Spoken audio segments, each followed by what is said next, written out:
Voilà. Donc là, l'objectif de ce webinaire, c'est de vous faire un tour d'horizon de l'ensemble des jeux digitaux et on va également aborder la partie qu'on a mis en ligne récemment qui concerne la partie coach virtuel, hein, donc l'utilisation d'un coach IA pour pouvoir accompagner également la lecture de profil. J'en parlerai ça dans un second temps. Donc ce que je vais faire, c'est que je vais partager mon écran. Donc tout ce que vous allez voir, en fait, c'est ce que vous ferez en tant qu'animateur. Et on va faire des simulations également pour voir au niveau des joueurs comment ça se passe dans la plupart des jeux que je vais vous présenter. Alors voilà un petit partage d'écran que voilà. Donc tous les jeux digitaux et la partie coaching des briefings virtuels en fait se trouvent à partir du site erudia-jeux.com, hein. Donc si vous avez des raccourcis, c'est celui-là qu'il faut mettre. Et vous allez vous retrouver sur cette page d'accueil que je vais passer tout de suite en plein écran. Voilà. Dans laquelle vous allez retrouver deux parties essentiellement, en plus de la partie qui est en bas, je pourrais en parler à la fin. La partie formation dans laquelle vous allez retrouver l'ensemble des jeux digitaux, donc que vous allez pouvoir utiliser soit en salle, soit en visioconférence comme on le fait là, avec toujours le même principe, hein. C'est-à-dire que c'est l'animateur qui pilote le jeu, donc c'est lui qui l'utilise avec son ordinateur, qui lance les séquences. Et les participants, qu'on soit en salle ou en visioconférence, en fait, vont pouvoir interagir par rapport aux jeux qui sont proposés ou aux outils d'animation avec leur smartphone, hein. Donc en général, sous format d'un QR code, c'est toujours un peu sur ce format-là que ça fonctionne. Et sur la partie droite, on la regardera dans un deuxième temps. Dans un deuxième temps, vous avez la partie coaching, des briefings virtuels. Donc là, c'est un outil qu'on est en version bêta qu'on a mis en place la semaine dernière. Donc il y a un outil d'aide au débriefing, à l'analyse d'un profil disque. Et donc on regardera également comment ça fonctionne et puis les évolutions attendues sur ce sujet-là. Alors n'hésitez pas à me poser des questions quand elles vous viennent. Ça me permet d'y répondre tout de suite plutôt que de les reprendre à la fin quand on a déjà abordé un sujet, hein. Donc vous prenez la parole, vous n'hésitez pas à me couper. Alors en général, quand vous arrivez sur cette interface-là, il est possible que la première fois, vous ne soyez pas connecté. Auquel cas, ça va vous l'indiquer toujours en bas, hein. Donc vous êtes déconnecté et à ce moment-là, vous avez la possibilité de rentrer le mail, le mot de passe et vous êtes connecté. Si vous l'avez fait une première fois, normalement, c'est mémorisé sur votre navigateur. Donc vous n'avez pas besoin, quand vous retournez sur le site, de vous reconnecter. Là, je vais le faire, par exemple, se connecter avec mes identifiants. Et donc, vous verrez cette mention vous connecter et vous verrez que tous les boutons qui sont précédemment grisés vont devenir en couleur. Donc, vous pouvez rentrer dans l'ensemble des jeux. Ça peut arriver que vous soyez déconnecté si, par exemple, bien, vous changez de navigateur Internet, vous faites une mise à jour, ou même si vous utilisez, par exemple, l'ordinateur de votre client pour pouvoir lancer un jeu, auquel cas, ben, il va falloir re-rentrer vos identifiants et votre mot de passe. Alors une question, une réponse en introduction également qui est souvent posée, c'est comment on peut jouer à tout ça. Alors vous pouvez jouer autant de fois que vous le souhaitez, hein, il n'y a pas de limite d'utilisation et il n'y a pas de limite au niveau du nombre de participants non plus, hein. Donc vous pouvez jouer tout seul si vous voulez faire de l'auto-formation, en principe, notamment sur la partie coaching virtuel, c'est ce que vous ferez. Mais vous pouvez jouer à 1, 2, 3, 5, 10, 50, 200. La limite, elle est à 2000, hein, donc en général, on ne l'atteint pas. Alors si vous l'atteignez, il faut m'appeler. Moi, je veux assister à votre présentation. Voilà. Donc deux parties, comme je le disais. Alors il y a un petit jeu concours, j'en parlerai vraiment à la fin parce que c'est un jeu qui est en marge, hein, qui est un bon outil d'entraînement également autour du disque, mais qui est vraiment en dehors de la partie formation au coaching. Donc pour accéder au jeu, on appuie sur le bouton accéder et on se retrouve sur ce menu-là dans lequel on va avoir l'ensemble des jeux digitaux. Alors ils sont classés par ligne. Sur la ligne du haut, on va les regarder. Vous avez tous les jeux qui sont dans l'environnement disque, force motrice, un peu intelligence émotionnelle également. Donc là, ils sont vraiment spécifiques à ce sujet, donc à ce type de formation. Et sur la deuxième ligne, vous allez avoir des outils d'animation qui ne sont pas forcément liés au disque. Donc des icebreakers, jeux de photo-langage, des choses comme ça que vous allez pouvoir utiliser bien sûr dans le cadre d'une formation disque, mais pas forcément, hein. Donc vous pourrez l'utiliser pour tout type de formation. Et puis en bas, le Room et le Teamline sont des jeux un peu spécifiques, donc j'en parlerai, je les évoquerai. En particulier le Teamline, parce que c'est un jeu d'observation des comportements. Et là, Stéphanie Martinage, si vous la connaissez, organise des webinaires uniquement sur ce jeu-là. Donc je peux en parler, l'aborder, mais si vous voulez vraiment le découvrir, le mieux c'est de s'inscrire à un webinaire avec Stéphanie. Elle vous le fait jouer et ensuite elle le débrief et elle explique le fonctionnement du jeu et à quoi il sert dans le cadre d'une formation. Voilà, c'est clair là-dessus? On peut attaquer? Oui. On va faire jeu et démo. Alors on va commencer par le Kahoot parce que le Kahoot c'est le point d'entrée principal pour l'utilisation des jeux digitaux, surtout quand on commence. On utilise l'interface Kahoot, hein, donc je vais vous montrer comment ça fonctionne, mais il n'y a pas besoin d'un abonnement Kahoot supplémentaire pour pouvoir jouer avec Kahoot, qui est un outil qui ne nous appartient pas. Il y a juste une astuce pour pouvoir jouer à Kahoot sans abonnement, c'est de jouer en mode invité, et je vais vous le présenter.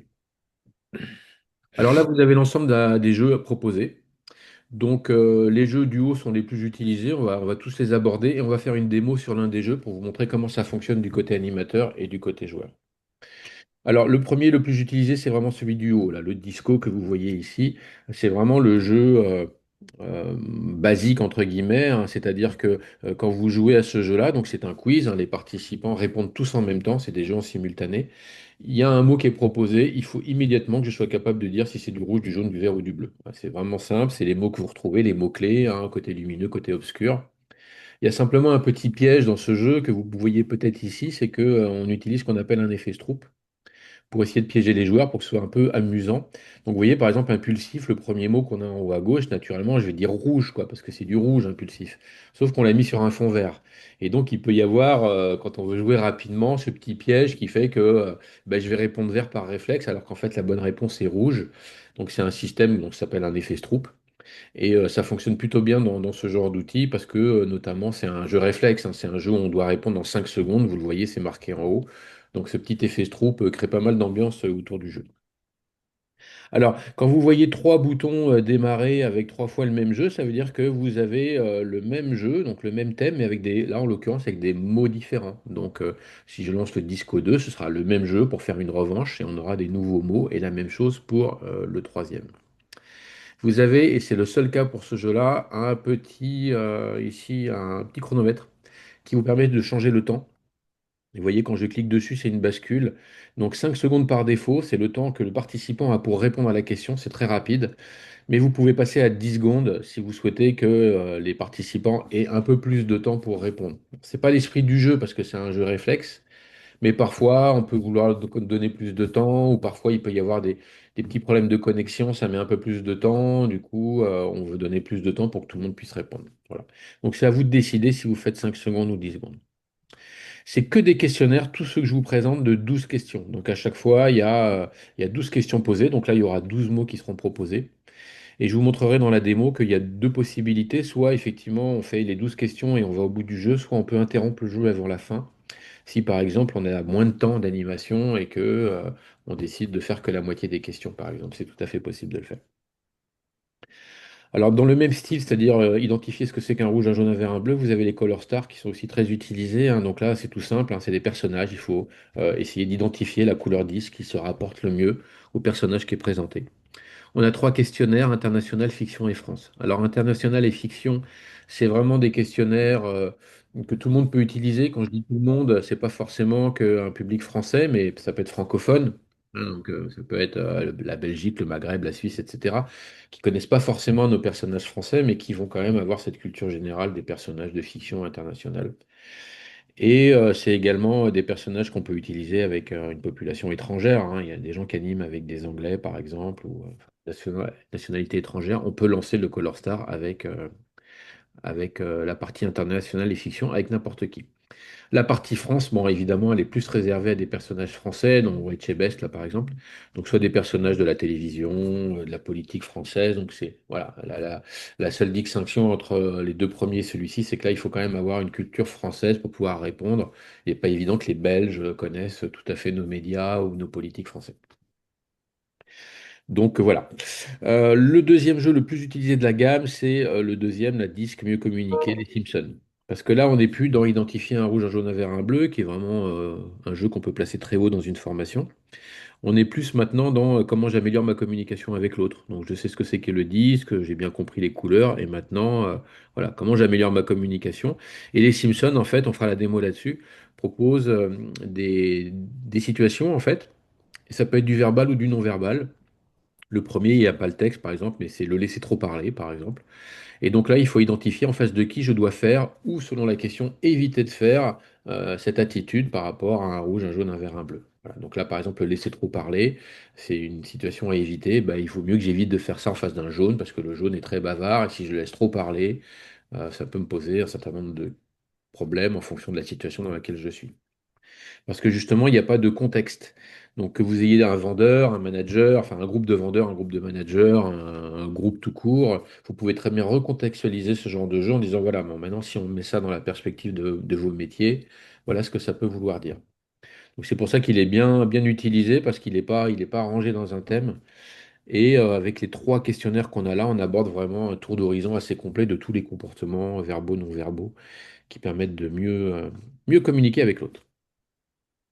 Alors, dans le même esprit, je vais un peu plus vite. On a Proverbes et citations. Ça, c'est un jeu qui nous a été demandé par des certifiés à l'époque. Donc là, on associe, on propose des proverbes connus ou des citations. Et il faut essayer d'identifier si on le rattache plutôt à un rouge, un jaune, un vert, un bleu.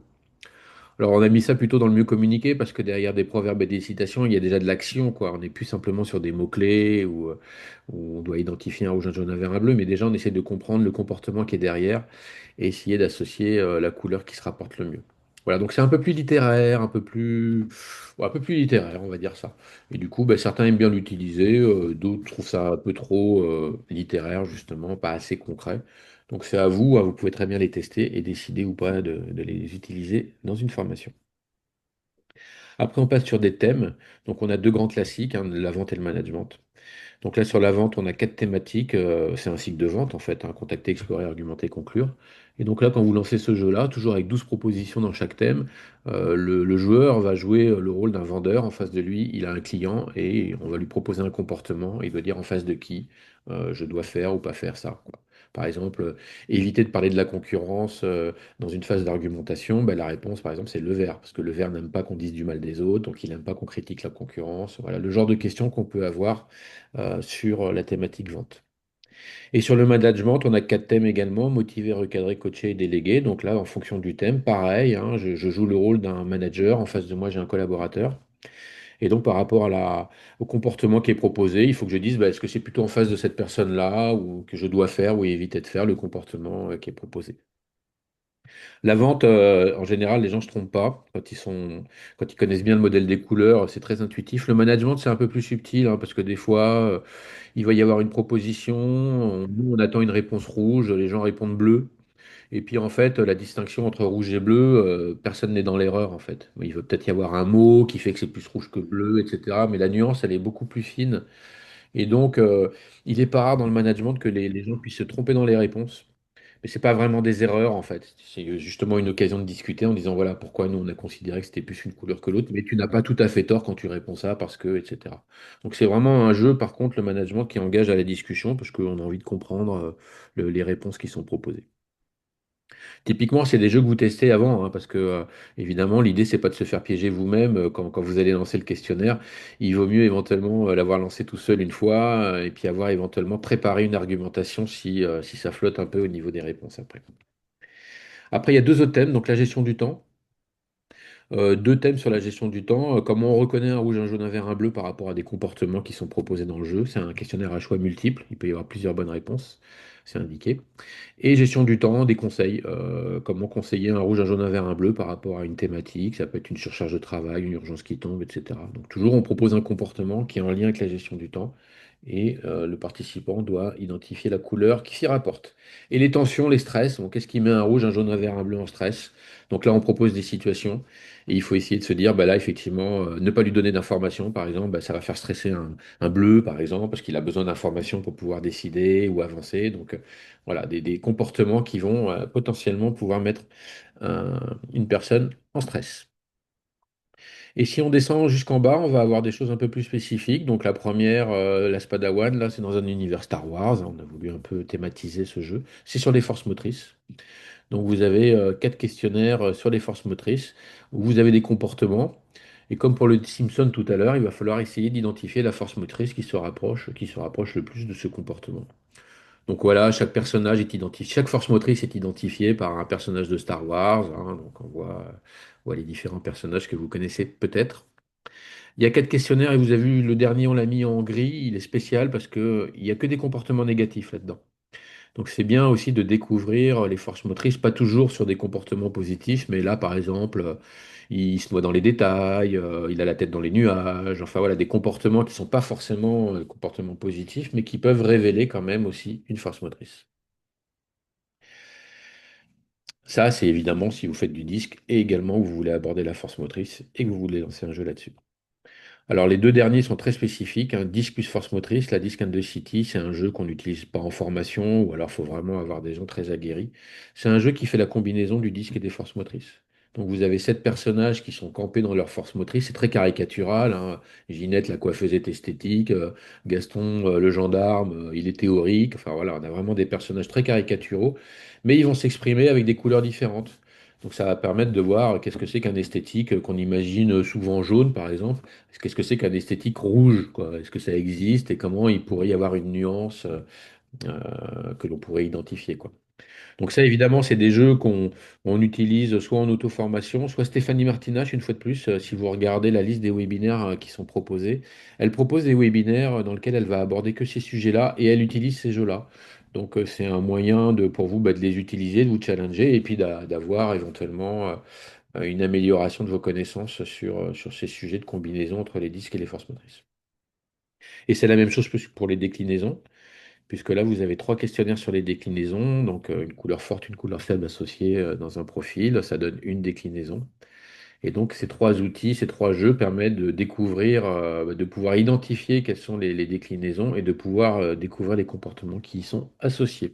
Voilà. Donc, c'est pareil, hein. C'est pas un jeu qu'on utilise en formation comme le Disco ou le Simpson sur les comportements. C'est vraiment un jeu soit d'auto-formation, soit pour aborder le sujet avec des clients qui sont déjà très aguerris. Vous l'êtes aussi et vous voulez enfoncer le clou sur ce sujet. Et les derniers qui sont tout en bas, bon, bah, c'est pas l'objet ici, mais c'est des jeux sur les émotions, hein. Donc vous avez, ils sont là, hein, vous pouvez les utiliser. Donc vous avez un certain nombre de jeux. Mood, ça permet de, c'est pas, il n'y a pas de il y a pas de questionnaire qui donne des points. Là, c'est je propose une situation et je peux voir que les personnes ne vont pas forcément donner la même réponse. Donc on n'a pas forcément les mêmes émotions par rapport aux mêmes situations. Et quiz et plus, c'est des jeux qui sont autour du profil IEQ. Bon, tri des mots, faut trier des émotions par intensité. Bodycolor, c'est lié aux zones de froid et de chaud dans le corps, etc. Donc voilà, c'est des outils qui sont plus en lien avec des formations IEQ, par exemple, ou Samy, par exemple, qui fait ses formations, peut utiliser ce type de jeu. Vous avez des questions sur ce catalogue? Alors voilà, non, ça va. C'est assez stabilisé, hein. Ça peut nous arriver de rajouter des thématiques, mais c'est rare maintenant. On a un catalogue qui est assez complet et qui permet de vraiment d'animer tout type de formation. Disque. Alors, juste avant de faire la démo, vous avez un bouton anglais en haut. Alors, quand vous cliquez, la traduction, elle n'est pas intégrale et homogène, mais les trois jeux dont j'ai parlé, qui sont les jeux les plus utilisés, à savoir le Disco, le Samson et le Color Star, sont traduits. Donc, vous pouvez les utiliser si vous avez une population anglaise que vous voulez animer. Donc c'est un bouton, vous recliquez sur le français et vous avez le français. Alors on va faire une démo sur le Simpson. Donc je vais vous montrer ce qu'on fait en tant qu'animateur. Et puis on va également avec le smartphone, on doit en avoir un pas loin, pouvoir faire une simulation quand on est joueur. Donc vous cliquez sur le jeu qui vous intéresse et vous faites démarrer. Quand vous démarrez, vous arrivez sur cette fenêtre. Alors, il faut autoriser les cookies. Alors c'est là où il y a une subtilité, hein. Il faut toujours jouer en tant qu'invité. Alors vous êtes abonné aux jeux digitaux, vous y avez accès, etc. Mais quand on rentre dans le Kahoot, pour pouvoir l'utiliser en mode illimité, c'est-à-dire avec autant de joueurs qu'on veut, autant de fois qu'on veut, il faut jouer en mode invité. Ça vous dispense d'avoir un abonnement supplémentaire Kahoot, hein, qu'on ne vous demande pas, hein. Vous pouvez utiliser toute la puissance de Kahoot sans avoir d'abonnement. Après, ça ne veut pas dire que si vous n'avez pas, si vous avez un abonnement et que vous souhaitez l'associer, vous pouvez le faire. Mais là, l'idée, c'est que vous n'avez pas d'abonnement, vous jouez en mode invité. Et là, quand vous avez fait ça, vous fermez le placard et vous arrivez sur cette fenêtre. Voilà. Alors, quand on veut éventuellement associer son propre abonnement Kahoot, parce qu'on en a un, mais je ne vais pas en parler en détail, vous avez la connexion et vous pouvez faire l'association en haut à droite. Alors, vous arrivez sur le mode classique. Là, vous voyez, c'est écrit en très grand. Le mode classique, c'est vraiment le mode à utiliser, hein. C'est le mode le plus, le plus commun. Ça veut dire que chaque participant joue individuellement avec son smartphone. Alors évidemment, visioconférence, c'est ce qu'on fait là. On est chacun derrière notre téléphone. Il y a un deuxième mode qui est ici, c'est le mode équipe. Ça peut être utilisé, certains l'utilisent en salle, ça peut être utilisé qu'en salle, et ça permet de mettre les participants en binôme ou par trois pour pouvoir leur faire faire une réponse groupée plutôt qu'une réponse individuelle. Donc ça, si par exemple on fait un disco, comme c'est un jeu réflexe, ça n'a aucun intérêt. Mais un jeu sur la vente ou le management, on pourrait dire, allez, mettez-vous par deux et vous allez d'abord discuter entre vous avant de proposer une réponse. Voilà, donc le mode équipe permet de faire ça. Deux personnes jouent sur le même téléphone et le jeu accorde un petit peu plus de temps par rapport au temps initial pour pouvoir justement laisser ce temps où les participants peuvent échanger entre eux. Voilà, mais bon, franchement, c'est surtout le mode classique qui va être utilisé. Alors, n'utilisez pas les autres modes, hein, astronaute, pyramide, etc. Ils n'arrêtent pas d'en rajouter.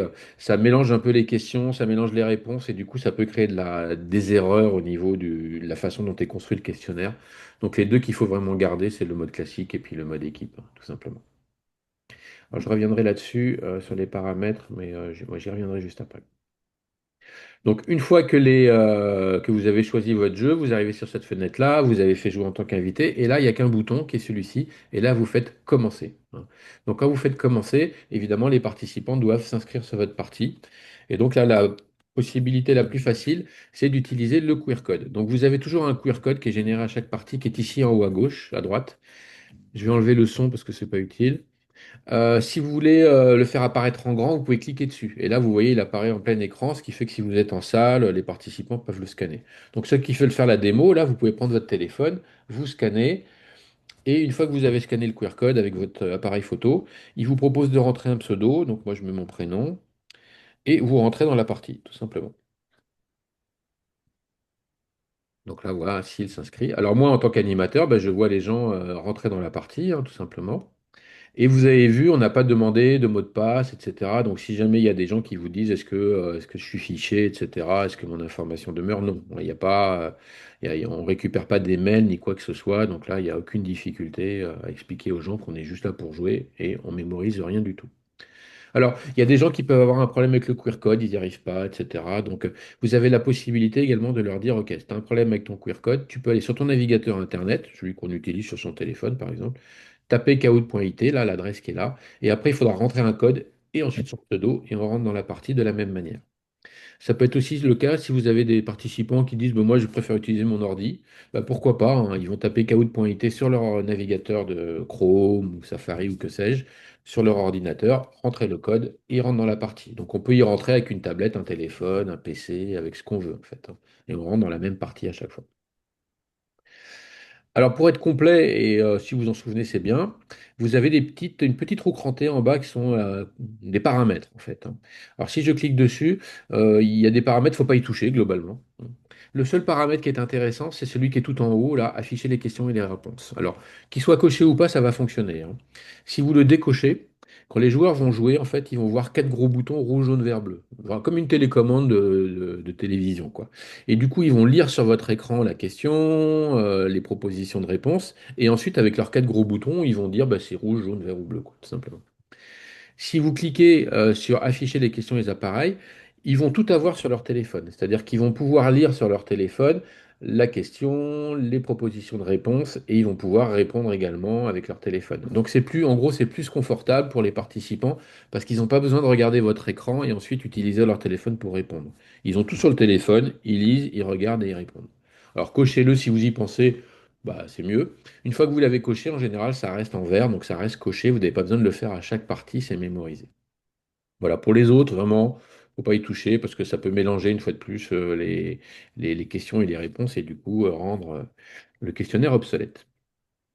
Alors il y a des jingles et des sons, hein, donc ça vous pouvez jouer là-dessus. Vous pouvez jouer quand même sur les couleurs, hein, vous pouvez mettre du noir, du bleu si ça vous amuse. Enfin voilà, vous pouvez quand même jouer sur la thématique en changeant le style de fond et en changeant les jingles, les musiques qui sont proposées. Voilà. Une fois que tous mes participants sont inscrits, eh bien je fais commencer. Et là, alors, vous voyez à côté de commencer, il y a un petit cadenas, il ne faut pas y toucher, hein. En fait, quand vous fermez le cadenas, les gens peuvent plus s'inscrire dans la partie. Donc c'est pour d'autres modes d'animation.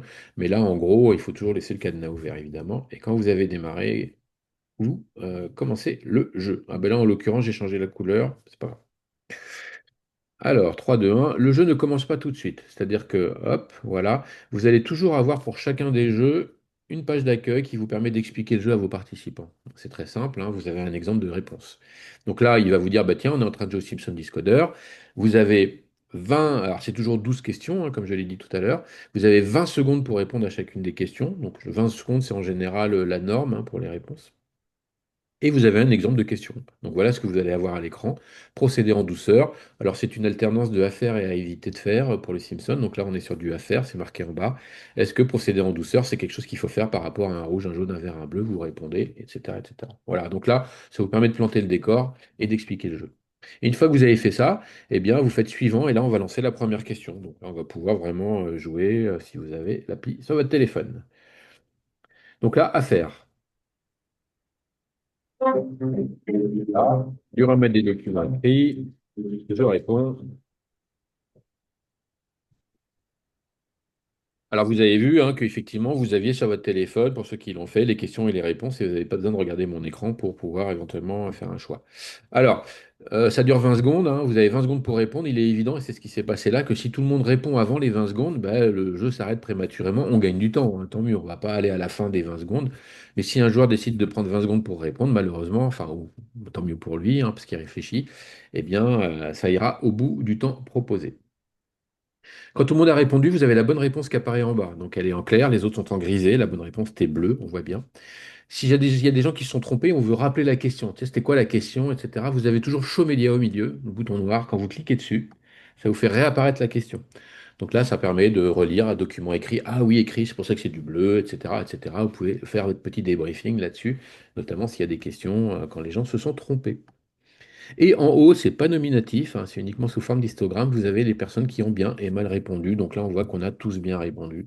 Donc pas besoin de passer trop de temps sur le débriefing de cette question. Une fois qu'on a fait ce travail-là, on fait suivant. Et là, on a un état des scores.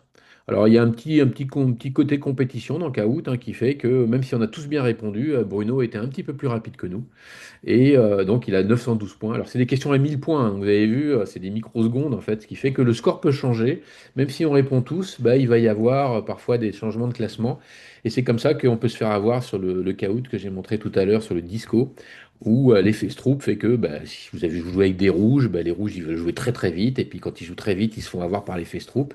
Et puis, du coup, ils sortent du classement. Enfin, voilà. Et puis, du coup, ils râlent parce qu'un rouge, c'est pas content quand ça réussit pas, etc., etc. Et ça peut vous mettre une bonne ambiance. Donc voilà, vous avez un état des scores, hein, vous pouvez le passer très rapidement, et ensuite vous faites suivant, il n'y a toujours qu'un seul bouton, hein, c'est très simple au niveau de l'interface, et on passe sur la deuxième question. Alors vous voyez là, c'est à éviter, donc un comportement à éviter de faire sur la deuxième question. Donc pareil, on peut répondre, le laisser trop parler, c'est l'exemple que j'avais tout à l'heure. Donc là, il y a une personne qui met du temps à répondre ou qui est partie. Ouais. Donc pareil, un même principe, la bonne réponse affichée, show média, le score, toujours la même chose qui apparaît, c'est toujours la même interface. Oui, Sylvie, tu as une question. Oui, j'ai pas vu tout à l'heure comment tu avais fait réapparaître la question. Donc, si tu peux nous le remontrer là Ah, sur c'est le bouton cet show exemple. média. Le Ah, bouton show show média média, que tu as ici, d'accord. quand tu cliques, Ok, hop, et c'est une bascule. Ça veut dire que si je super, reclique dessus, ça disparaît. Voilà, je clique, je super. reclique, je Merci. clique, je reclique. Voilà. Merci beaucoup. Alors après, quand on en est là, ben, deux choses l'une, hein. Soit je déroule mes 12 questions. Alors on voit 13 en bas à gauche parce qu'il y a le petit écran que je vous ai présenté qui permet d'expliquer le jeu. Donc, mais en fait, il y a cet écran plus 12 questions derrière. Soit on fait suivant, suivant, on déroule les 12 questions et puis on va jusqu'à la fin du questionnaire qui va afficher un podium avec un gagnant, etc. Soit au contraire, on se dit, parce que, il y a eu beaucoup de questions posées, il y a eu des échanges, et puis moi j'ai prévu qu'une demi-heure, et ça fait déjà une demi-heure, et j'ai fait que la moitié des questions. Je voudrais pouvoir arrêter le jeu, mais quand même arriver sur le podium pour avoir le côté un peu festif du gagnant. Alors c'est possible. Vous avez la possibilité donc faire suivant, suivant, suivant et vous déroulez vos questions. Mais si vous retournez sur la roue crantée qu'on a vue tout à l'heure, celle qui nous permettait d'afficher les questions, eh bien, sans rien toucher, mais en allant tout en bas cette fois-ci, donc on fait défiler et on va tout en bas, eh bien, vous voyez, j'ai arrêté le caout. Donc c'est un bouton qui apparaît uniquement quand une partie est en cours. Et là, quand je fais arrêter, eh bien, je fais terminer maintenant et j'ai mon podium. Donc je peux apparaître, faire apparaître, voilà, Bruno, bravo. Ah ben non, Bruno était premier, il s'est fait détrôner. Par mois. Mais on a la gagnante, donc voilà, qui va être Sylvie. Voilà, donc là je passe les jingles et tout, hein, hop. Alors chacun peut regarder sur son téléphone, quand il y a plusieurs participants, peut regarder son propre score sur son téléphone. Et une fois que vous avez terminé, vous faites quitter, vous faites confirmer et vous revenez sur le menu d'accueil. Voilà. Et donc si vous voulez relancer une revanche en disant bah, tiens c'est bien ce jeu, on va s'en refaire une, à la fin de la journée on en refera une, bah, vous relancez de la même manière et tout va fonctionner toujours sur le même principe. Mode invité, je lance le QR code, les participants s'inscrivent et je déroule les questions. Il y a juste, comme j'ai dit tout à l'heure, deux, trois questionnaires, comme par exemple la gestion du temps, le reconnaître, où là, c'est un questionnaire à choix multiples, mais c'est précisé. Ça veut dire qu'il n'y a pas qu'une bonne réponse. Donc là, les participants doivent cocher deux ou trois réponses avant de valider leur choix. Et donc, il y a des scores qui sont établis par rapport au fait que j'ai choisi l'intégralité des bonnes réponses ou partiellement, etc. Mais peu importe, quoi. C'est très très rare, mais il y en a un ou deux comme ça qui sont à choix multiples. Est-ce que vous avez des questions? C'est Non, clair c'est pour bon. vous? C'est Voilà, en bon. termes de contenu, hyper validé, hein, donc ça fait des années que ces jeux tournent, hein, depuis 2020 à peu près. Donc ils ont été joués des milliers de fois. Donc à la fois sur le mode d'utilisation et sur le contenu, la pertinence des réponses proposées, etc. Il n'y a aucun doute, quoi. Vous pouvez vous lancer. Alors je conseille toujours, notamment sur des sujets comme les comportements, de pouvoir les faire avant, pour pouvoir éventuellement vous-même ne pas vous faire surprendre. Par rapport à la réponse qu'on propose et puis préparer un argus si vous pensez que c'est utile pour vos participants.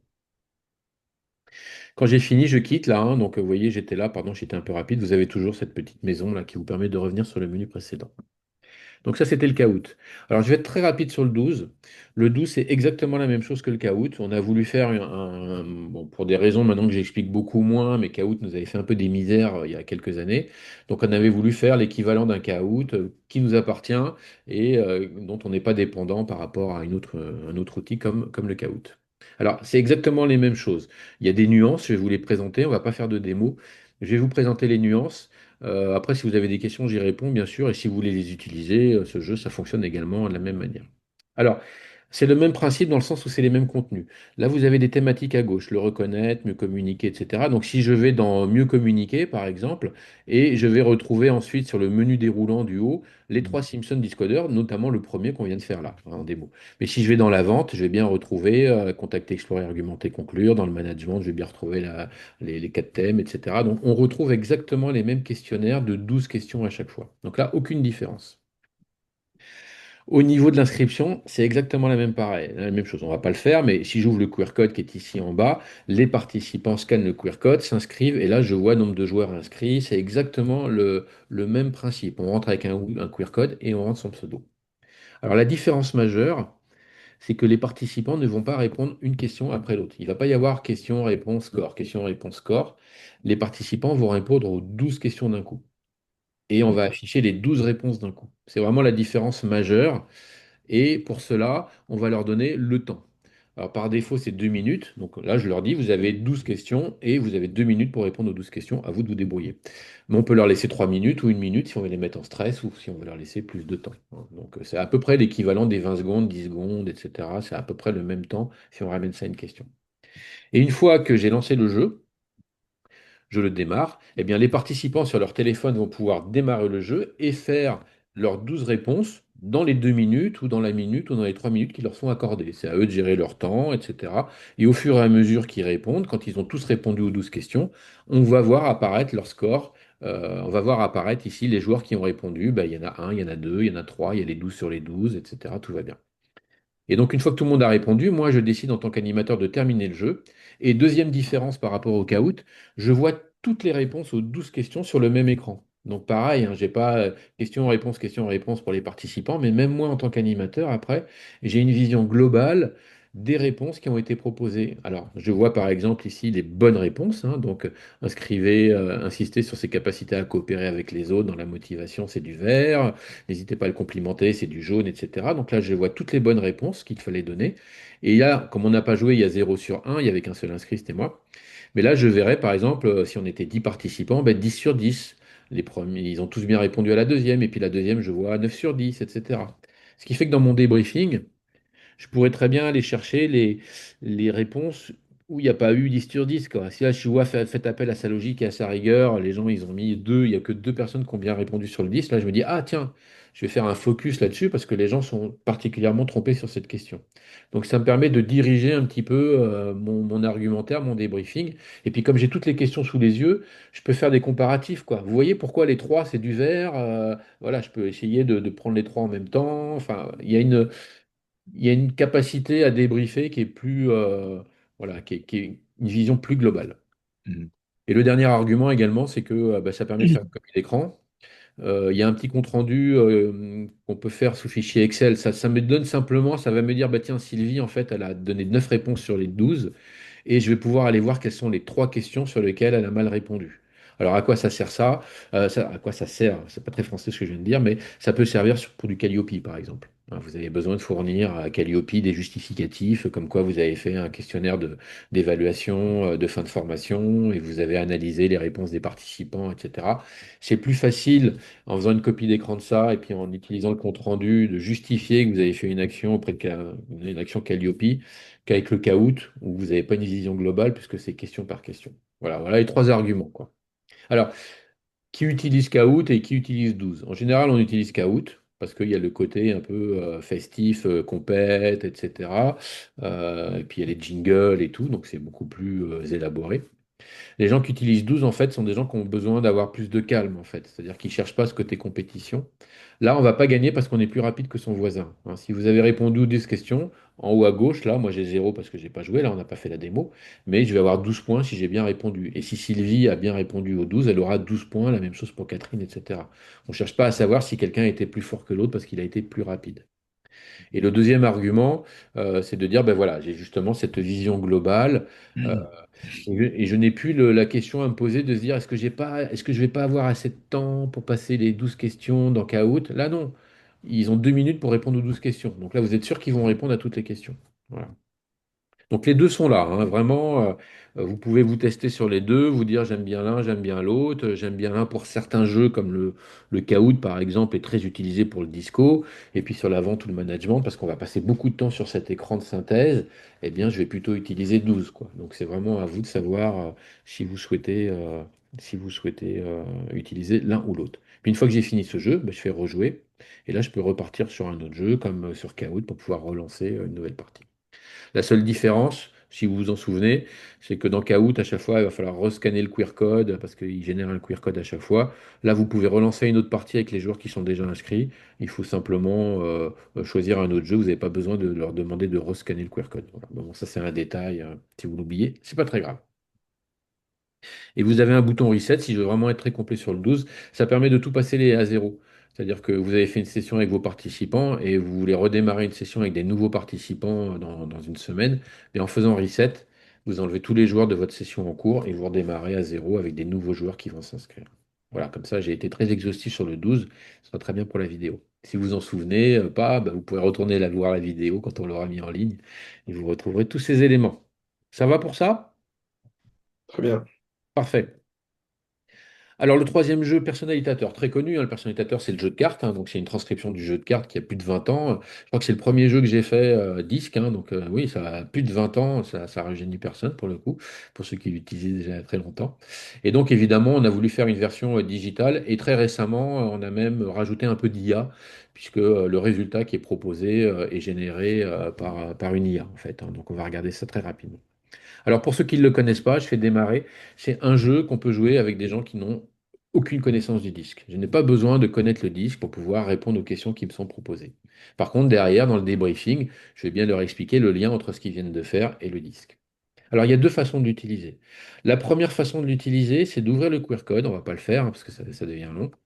Mais vous, si vous ouvrez le QR code, chaque participant qui scanne le QR code va avoir le personnalisateur sur son téléphone et va faire le jeu tout seul et va avoir le résultat qui correspond aux réponses qu'il a données. Donc même si vous avez 10 participants, chaque participant sur son téléphone va obtenir le résultat au questionnaire. Alors, je vais le faire ici à l'écran très rapidement. Donc, il y a 22 situations. Donc, en gros, le principe, c'est que je sélectionne une des 4 réponses hein, à chaque fois. Donc là, je vais faire vraiment n'importe quoi. Donc, ça va me sortir forcément n'importe quoi à l'arrivée. Alors, c'est du... Vous voyez, hein, c'est de la vie courante, c'est de la vie professionnelle, de la vie privée, on est dans le train, on joue au tennis, etc. Après, je mettrai effectivement des bémols sur l'utilisation qu'on en fait parce que c'est très caricatural aussi. Donc là, voilà, je suis à la 19, je suis pas loin. Si on le fait sérieusement, ça prend 10 minutes, un quart d'heure, hein, voilà. Donc là, j'arrive à la fin de ma deuxième situation. Imaginons que j'ai fait ça donc sur mon téléphone. Je fais suivant et là, il me calcule un profil. Alors, c'est pas un profil, hein, c'est pour ça qu'on a appelé ça un portrait.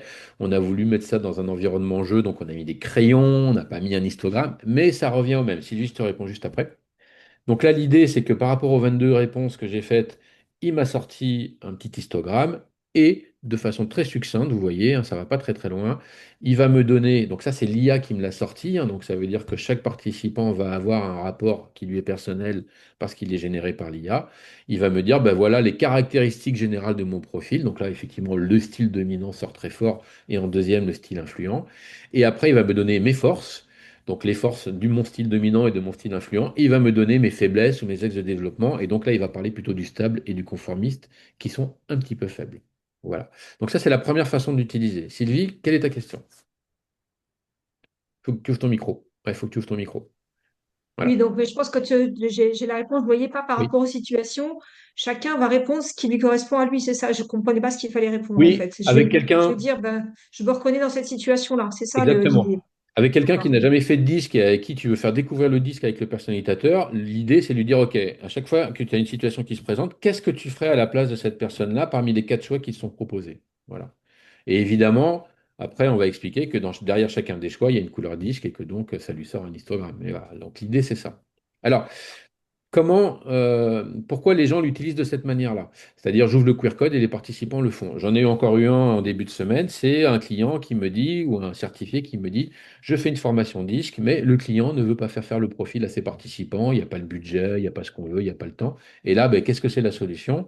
C'est de dire, ben, on va leur faire le personnalisateur. Et comme ça va quand même leur sortir un semblant d'histogramme, quoi. Et il est vrai que si je réponds de façon cohérente aux questions qui me sont posées, et que j'ai une couleur dominante, elle va sortir, quoi, hein. Je pense qu'effectivement, si je suis à peu près cohérent, je vais peut-être sortir ma couleur dominante, voire peut-être deux couleurs, si effectivement, parfois j'ai des hésitations dans mes choix. Donc, ça fonctionne avec tous les bémols que je dois mettre derrière, hein. C'est pour ça qu'on a mis portrait et des crayons, c'est-à-dire que c'est pas un profil disque, hein. Ça n'a pas la finesse du profil. Il n'y a pas de naturel et d'adapté. Bon, là, on serait plutôt sur de l'adapté si on devait faire un choix, parce qu'on est sur de la situation. Et surtout, on peut être influencé, c'est-à-dire que les situations sont quand même très caricaturales, hein. Le chien de mon voisin a aboyé toute la nuit, c'est pas quelque chose de très courant et professionnel. Et en plus, les illustrations peuvent influencer les participants. C'est-à-dire que le rouge, il est souvent en colère, en train de crier, etc. Donc c'est véritablement caricatural. Donc je peux éventuellement ne pas, par exemple, si je parle du rouge, ne pas me reconnaître rouge parce que j'aurais bien répondu ça, mais quand je vois la photo ou le dessin, bah, il est vraiment tout rouge de colère et moi je ne suis pas tout rouge de colère dans cette situation. Voilà, donc apprendre avec des pincettes. Le pire, c'est si vous faites faire le profil disque et que vous leur faites faire le personnalisateur. Parce que si vous faites les deux et qu'ils ne sortent pas les mêmes résultats, là vous allez sortir à les rames, hein, parce qu'il va venir vous voir en vous disant, bah, attends, sur mon profil je suis en rouge-bleu, et puis là maintenant je suis jaune-vert sur le jeu, comment se fait-il que? Et là il va falloir expliquer que c'est qu'un jeu, que c'est... Voilà. Donc cette manière d'utiliser le personnalisateur-là en leur faisant faire individuellement un résultat, c'est vraiment à utiliser avec des gens avec qui vous ne ferez pas le profil, à qui vous voulez quand même donner un, un petit travail personnel en disant, bah, à ton avis, tu es quoi toi, quoi. Voilà, il faut en rester là. Ça, c'est la première utilisation. Je vais revenir sur l'interface de départ pour vous montrer la deuxième utilisation, qu'on peut combiner avec la première, hein. Là, l'idée, c'est de dire, OK, qu'il l'ait fait ou qu'il ne l'ait pas fait tout seul, maintenant, on va utiliser ce jeu pour parler du modèle des couleurs. Alors, s'ils ne l'ont pas fait, par exemple, je peux très bien dire, au restaurant, le serveur se fait attendre, dans la salle, je reste calme et détendu. Qui ferait ça? Et là, vous demandez aux gens de lever la main, ben, vous voyez des gens qui disent, ben oui, moi, c'est bien.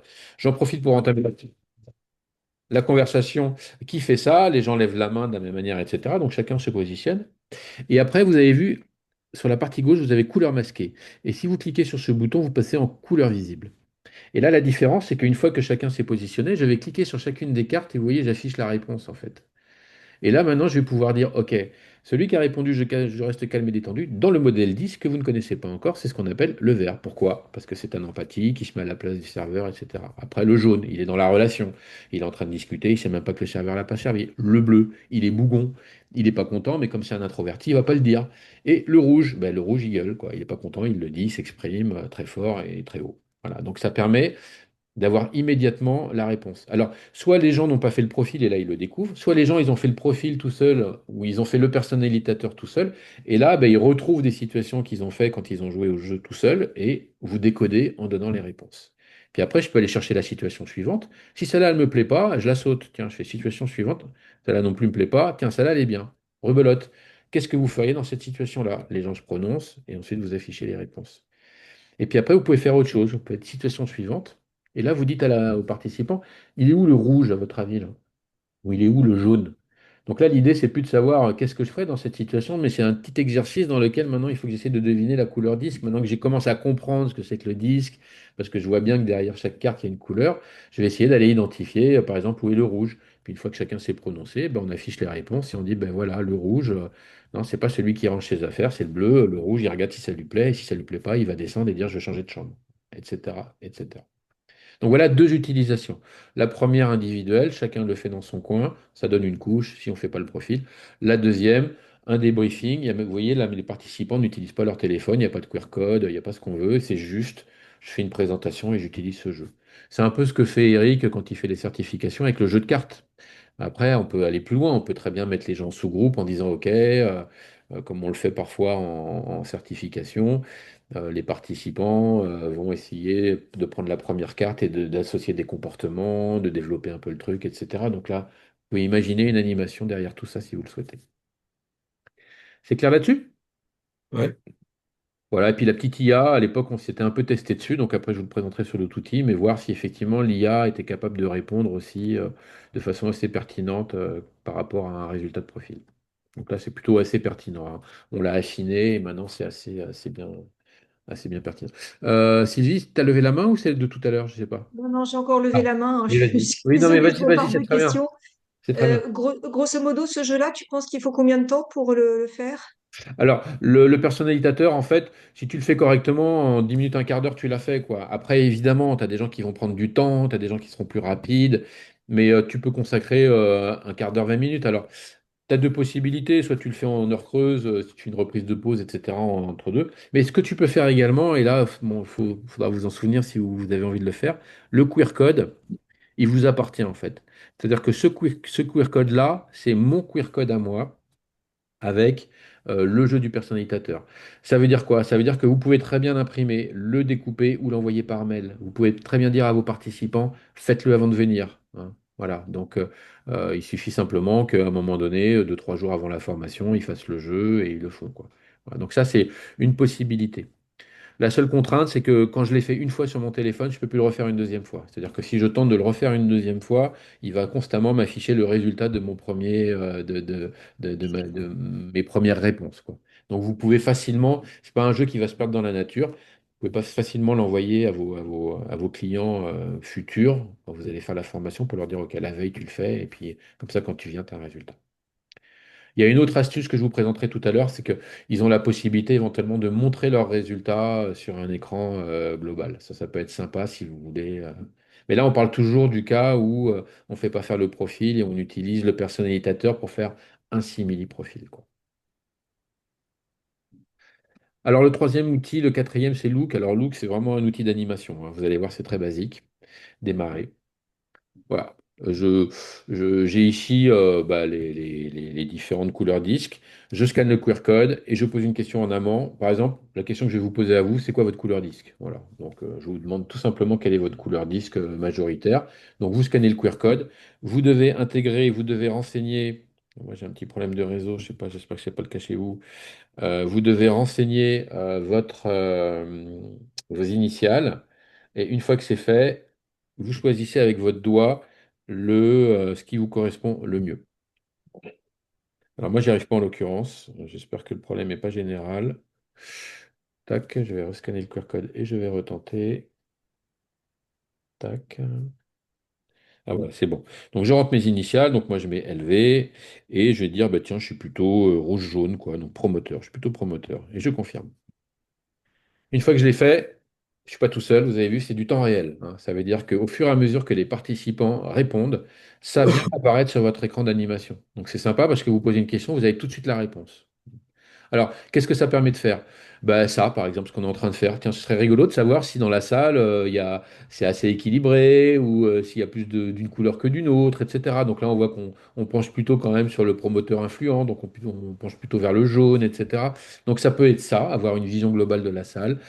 Vous pouvez très bien leur demander de dire, avant la remise de profil, vous voyez de quelle couleur? Et puis après, c'est intéressant, vous remettez le profil et vous dites, bah voilà, c'est intéressant, je me voyais bleu, puis en fait, je suis plutôt vert, enfin, etc. Donc, ça permet aussi de discuter. Certains l'utilisent également sur de la mise en situation, ou, tiens, je prends souvent l'exemple de la projection d'un film, quoi. Vous projetez quelque chose sur un écran, il y a un acteur qui s'exprime dans une couleur, et vous dites aux participants, bah, c'est quoi la couleur, quoi? Ou alors il est en train de changer d'une couleur, il passe d'une attitude à une autre, bah, à votre avis, il est passé dans quelle couleur, dans quel mode de communication? Donc voilà, n'importe quel type de question vous pouvez poser, et vous souhaitez avoir une réponse globale qui apparaît sur votre écran, tout simplement. Donc voilà, et je n'en dis pas plus parce que après, c'est à vous de savoir si, par rapport à une question, vous avez envie de connaître la réponse sur ce format-là. Alors, vous avez vu maintenant, c'est coutumier, hein, vous avez toujours ce bouton Reset. Donc là, si j'appuyais sur le bouton Reset et que je confirmais, toutes vos réponses disparaissent, hein. Donc ça veut dire que si je veux refaire une animation avec un nouveau groupe, eh bien, je vais d'abord tout repasser à zéro pour pas avoir les initiales que je vois ici. Et donc, ça me permet de redémarrer une session avec un écran vide, hein, tout simplement. Voilà, donc là, c'est uniquement. Alors, on peut le faire dans plusieurs langues, hein. Vous voyez, quand je change ici, vous avez la langue qui change. Là, je l'ai mis en français. Mais c'est vraiment, je pose une question et j'ai une réponse immédiate. Alors, gros intérêt, c'est que c'est du temps réel, hein. Les gens répondent et immédiatement, ça apparaît sur votre écran. Alors, le dernier jeu dans l'univers disque, c'est le Speed Disc. Alors, il est à l'opposé de tout ce que je vous ai présenté. C'est pas un jeu de formation. C'est au contraire un jeu en fin de journée ou quand on veut reprendre les participants, si on fait plusieurs sessions, et là on veut leur faire parler du disque. Mais ça va être à eux de prouver qu'ils maîtrisent le modèle. C'est pas un jeu où vous allez donner des réponses, c'est eux qui doivent donner les réponses. Alors on va le faire, vous allez voir comment ça marche. Soit on est en salle, soit on est ici en visio. Si on est en salle, si vous faites deux groupes. Vous faites groupe un, groupe 2. Les gens se séparent physiquement, vous leur demandez de s'inventer un nom, les trucs contre les bidules, et vous allez écrire truc à gauche et bidule à droite. Et donc ça va être un peu comme un jeu d'impro. Mais là, si on est en salle, par exemple, je peux choisir et qu'on n'est pas trop nombreux, je peux rentrer les prénoms des gens. Donc je vais faire jouer Sylvie contre Catherine, par exemple, et puis je vais associer Bruno à la partie, et je vais mettre Aliénor à droite. Voilà. Bon. On peut mettre jusqu'à 10 participants. Ah, j'arrive pas à écrire ton prénom, dis donc. Voilà. 20, c'est 20 points, on joue pour 20 points. Alors on peut jouer pour 30, pour 40, pour 50. La seule différence, c'est qu'on va jouer pour. On va jouer plus longtemps. C'est-à-dire plus il y a de points, plus le jeu dure longtemps, tout simplement. Et là, le jeu est extrêmement basique, vous allez voir. Je le démarre. On va poser une question à quelqu'un dans une couleur. Par exemple, Aliénor, ça tombe sur toi. Est-ce que tu peux ouvrir ton micro et me dire quel est le défaut majeur du rouge? Directif. Alors, ok, pourquoi? Est-ce que c'est un défaut d'être réactif? Non, je disais directif. Ah, directif, t'as dit, pardon. Impatience. Impatience. D'accord. Et pourquoi pour toi l'impatience, c'est du rouge? C'est pas Pourquoi c'est facile. du rouge? Bah oui. Parce qu'il est sur un rythme rapide. Comment expliquer en deux mots? Je suis censée expliquer vraiment le disque? Alors voilà, je ne vais pas te piéger, hein, mais je vais vraiment t'expliquer que moi, en tant que formateur, je suis là pour t'embêter un peu, quoi. Je suis là, Ok, je me contente pas de ta réponse, je vais te demander pourquoi, en fait. Parce que je veux que tu argumentes, je te fasses parler. L'idée, c'est que tu arrives à me convaincre, moi, en tant que formateur, que tu fais la bonne association, etc. Donc, si tu me dis impatient, ben, ouais, je vais peut-être te demander quelles sont les caractéristiques du rouge qui fait que l'impatience, c'est du rouge, quoi. C'est pas gravé dans le marbre. Ce rouge ne veut pas dire impatient. Mais dans le modèle des couleurs, on associe le rouge à l'impatience. Pourquoi? Etc. Et donc, ok, bon là, l'idée, c'est pas de te faire répondre, mais par contre, moi, tu vois, tout ce que j'ai à faire en tant qu'animateur, c'est de dire, OK, ta réponse, est-ce qu'elle m'a convaincu ou pas?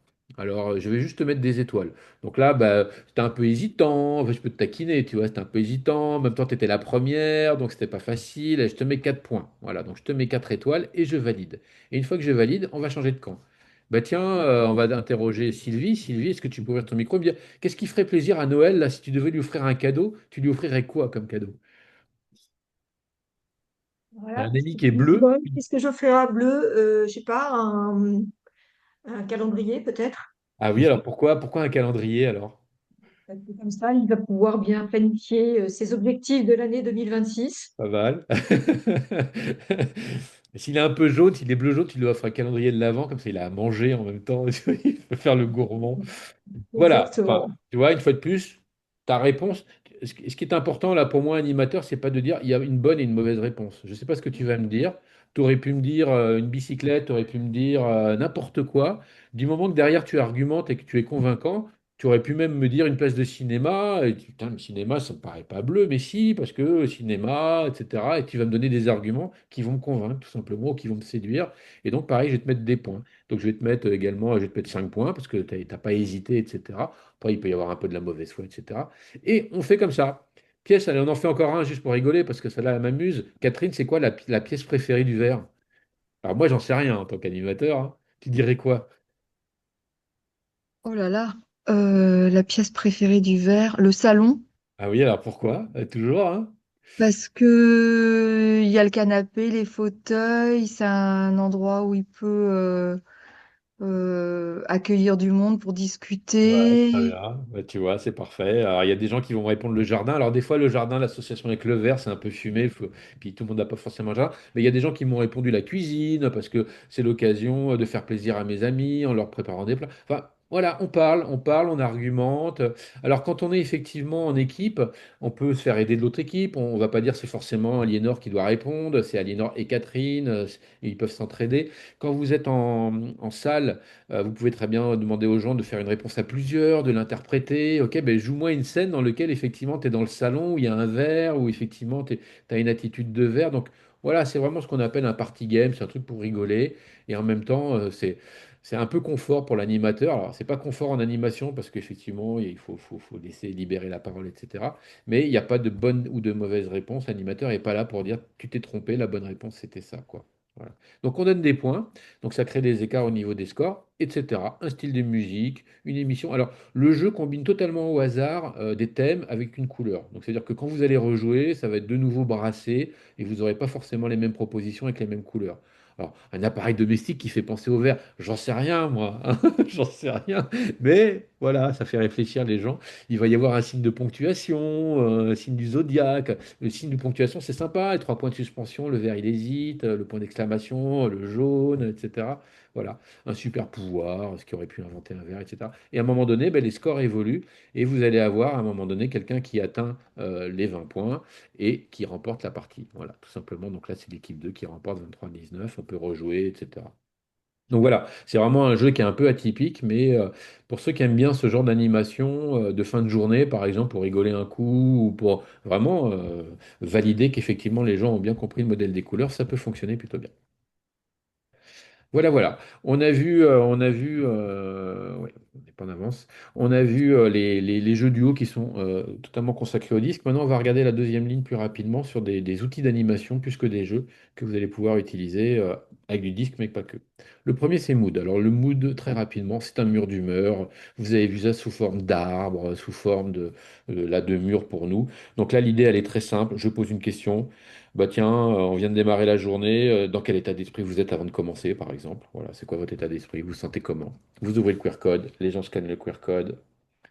C'est pas nominatif. Vous allez avoir un mini mur d'humeur qui apparaît sur votre écran. Avec votre doigt, vous cliquez le personnage. Moi, je vais prendre celui qui est sur le fil, là, parce que je sais pas trop à quelle sauce je vais être mangé. Bon, je sais pas trop le sujet de la formation. On m'a demandé de venir, mais je sais pas trop. Et toujours de la même manière, c'est du temps réel.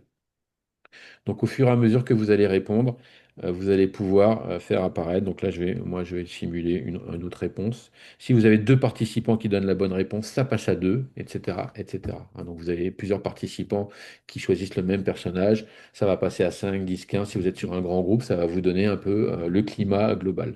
Alors, qu'est-ce que vous attendez de votre journée? Dans quel état d'esprit vous êtes? Fin de journée, c'est qu'est-ce que vous avez pensé de la journée? Est-ce que vous êtes fatigué, machin, en colère, frustré, j'en sais rien, ou très content, etc.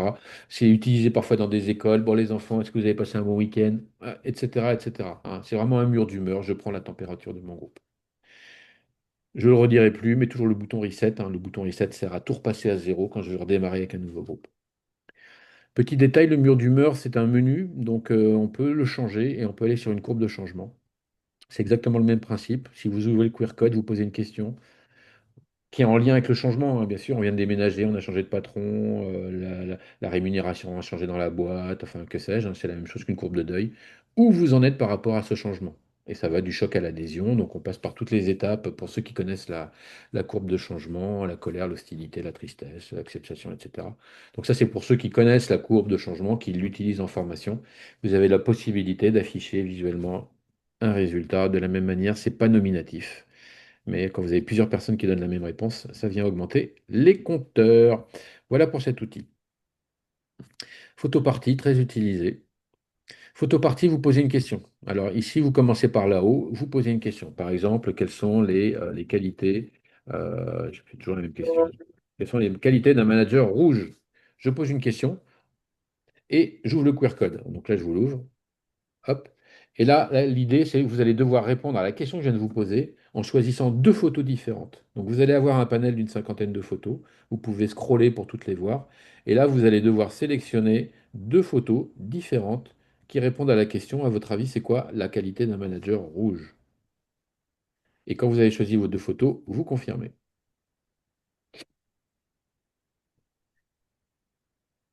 Voilà, tac. Pour ceux qui le font, je vous laisse un peu quelques secondes pour choisir.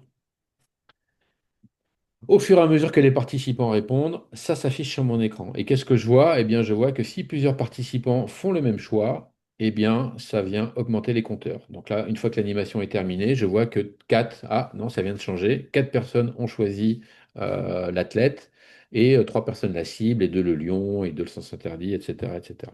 Une fois que j'ai fini cet exercice, à quoi ça sert? Bah, à faire parler les gens, hein. Donc, je peux ensuite rester en grand groupe en disant, OK, on va prendre les photos qui sont arrivées le plus souvent et on va débriefer. Pourquoi tu as choisi la cible? Est-ce que tu veux en parler? Bah oui, la notion d'objectif, etc., etc. Vous pouvez interroger des gens qui, ah bah tiens, c'est bizarre là, quelqu'un a choisi sens interdit. Pourquoi? La personne prend la parole. Bah oui, le rouge, c'est quelqu'un qui est capable de dire non. Je vois que le un là, ça m'intéresserait de savoir aussi, mais je me dis bien qu'il y a la prise de risque peut-être qui est abordée, etc. Donc voilà, l'idée c'est qu'après, vous pouvez débriefer sur le sujet. On peut mettre les gens en sous-groupes, hein, tout dépend de vos modes d'animation. Vous pouvez dire, OK, on va faire trois groupes. Le premier groupe, vous prenez les deux premières photos, le deuxième groupe, les deux suivantes, etc. Et vous allez me mettre derrière des mots, ce que vous allez voulu exprimer, etc., etc. Moi, je l'utilise beaucoup en séminaire d'intégration, puisqu'on en fait quelques-uns. Et là, on n'est pas du tout sur du disque, hein, c'est quelle est votre représentation d'entreprise. Et les gens vont choisir des photos, et derrière, on va mettre des comportements, des valeurs, des choses comme ça qui n'ont rien à voir avec le disque, mais tout dépend de la question que vous allez poser. Vous pouvez très bien faire un reset, faites une copie d'écran, vous faites un reset et vous changez simplement le rouge en disant, mais maintenant on va faire le vert et vous refaites l'exercice. Alors, il faut faire un reset pour que les photos disparaissent, mais vous refaites le même exercice. Donc là, vous avez un bouton rejouer pour ce qu'on fait, donc il n'y a pas besoin de rescanner. Et je vais de nouveau répondre à la deuxième question et je vais voir que mon panel de photos va pas du tout être le même avec un manager vert qu'avec un manager rouge. Et on peut faire des comparatifs, etc. Après, on peut faire une animation autour de ça, faire les quatre couleurs, travailler sur d'autres sujets, etc., etc. Alors c'est plutôt sympa parce qu'en effet, derrière une photo, c'est typique du photolangage, on va pouvoir exprimer beaucoup de choses, ça permet vraiment de faire parler les gens et de faire pas mal d'ancrage sur le sujet que vous traitez. Voilà, donc, à moins que vous ayez des questions, c'est très classique et très facile à utiliser. Le manif. Alors le manif, c'est un outil de feedback également. Vous ouvrez le QR code, les participants, là on ne va pas le faire, c'est un peu long. Le participant écrit un texte. Donc, il va vous donner un feedback, en fait, hein. Il va vous donner un avis par rapport à la question que vous posez. Qu'est-ce que vous avez pensé de la formation, par exemple? Très bateau. J'écris un texte, je peux le valider en rouge ou en bleu. Si je le valide en bleu, il apparaîtra en bleu sur une des pancartes et ce sera plutôt un encouragement, là, c'est plutôt positif. Si c'est rouge, ce sera plutôt un point d'amélioration, une critique, etc. Donc là, l'idée, c'est de dire aux participants, eh bien, donnez-moi un feedback et on va voir ça apparaître sous forme de pancarte, etc. Donc, c'est un outil de feedback. Vous pouvez sauvegarder toutes les propositions qui ont été faites dans un fichier Excel. Donc, ça vous permet de garder une trace éventuellement du feedback que vous avez demandé. Et comme tout à l'heure, je l'ai expliqué pour le personnalisateur, c'est la même chose pour cet outil-là. Vous pouvez très bien scanner le QR code et vous savez comme on fait au restaurant des fois quand on veut commander une carte, un menu, bah, le QR code est sur la carte, sur la table, pardon. Bah, là, vous pourriez très bien faire la même chose, c'est-à-dire prenez votre QR code, vous le mettez sur la table et vous dites aux participants, OK, quand vous avez envie de laisser un message, laissez votre message, écrivez-le, etc. On ne va pas regarder tout de suite. Mais moi, à l'heure du déjeuner, je vais ouvrir ça et on découvrira tous les messages qui ont été écrits dans la matinée, éventuellement. Donc c'est aussi un autre mode d'animation.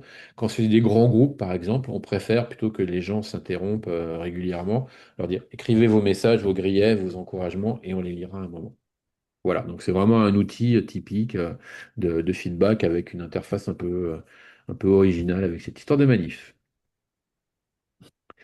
Le quatrième outil, alors il était très utilisé pendant le confinement, beaucoup moins maintenant. Ce sont des paperboards digitaux.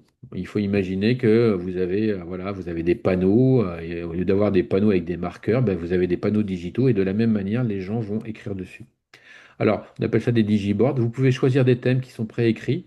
Donc, par exemple, la gestion du temps, c'est celui que j'ai choisi. Vous voyez, il est constitué de 4 paperboards. Donc, il y a le fameux à faire maintenant qui est l'urgent important. Après, vous avez le non important urgent, le urgent non important et le non important non urgent. C'est vraiment une matrice assez classique.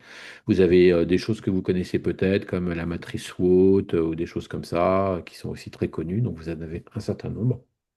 Et donc, une fois que vous avez choisi votre matrice, vous ouvrez le QR code et les participants vont avoir sur leur téléphone les 4 poster boards. Ils vont pouvoir écrire dessus. Alors après, vous savez, il y a deux méthodes d'animation. Et c'est soit, on va dire, l'open forum. L'open forum, chacun écrit ce qu'il veut, quoi. On fait ça souvent sur des rapports d'étonnement. Les gens écrivent où ils veulent, quand ils veulent, ce qu'ils veulent. Ou alors vous avez des méthodes un peu plus organisées comme le World Café, si vous connaissez, où je mets les gens en groupe. Je leur fais travailler. Premier groupe, vous travaillez uniquement sur vos forces. Deuxième groupe, vous travaillez sur les faiblesses, etc. Et puis on peut organiser des rotations, etc., etc. Donc là, il peut y avoir une méthode d'animation autour de ces poster boards. Et une fois que tout a été écrit, eh bien, vous pouvez, là, vous voyez, même si j'écris, ça ne s'affiche pas, mais vous avez un petit œil en bas à droite ici qui est rouge, mais quand vous allez le passer en vert, tout ce que les participants ont écrit va s'afficher sur votre écran. Et donc là, à la fin de l'exercice de production d'idées, vous pouvez nommer un rapporteur, par exemple, sur le premier board qui est quelles sont nos forces, et le premier rapporteur arrive, vous ouvrez l'œillet, vous le passez en vert, tout s'affiche, et il fait un débriefing au groupe, par exemple. Hein. Donc là, on revient sur un mode d'animation ou un café, par exemple. Alors, vous avez la possibilité d'avoir, là je prends la disque par exemple, vous avez la possibilité de choisir un poster board prédéfini, mais vous avez un petit crayon ici qui vous permet de créer votre propre poster board. Donc, si par exemple ici je le clique, je vais afficher le dernier qui est affiché, donc c'était le disque, mais je peux très bien le vider. Et quand je l'ai vidé, je vais créer mon propre thème, par exemple les enjeux 2026. Parce que j'ai envie de parler de ça avec mon groupe, les enjeux économiques, les enjeux sociaux, les enjeux environnementaux. Je crée ce que je veux, je peux aller jusqu'à 10 paperboards, hein, donc c'est vraiment très vaste. Et une fois que j'ai créé là, par exemple, ma thématique avec 3 posterboards, je confirme et elle apparaît sur mon écran. Environnement, économique et puis sociaux. Et une fois que j'ai fait ça, j'ouvre le QR code, les participants voient ce que je viens de créer sur mon téléphone et donc, je vais dire, ben, premier groupe, vous travaillez sur éco, deuxième groupe sur sociaux, troisième groupe sur environnementaux, on débrief, etc., etc. Voilà, donc vous pouvez créer votre propre thématique et faire travailler vos participants dessus. Et comme c'est un outil de production d'idées, vous pouvez à la fin de l'exercice sauvegarder tout ça dans un fichier Excel. Donc vous sauvegardez, ça va vous créer des onglets pour chacune de vos thématiques.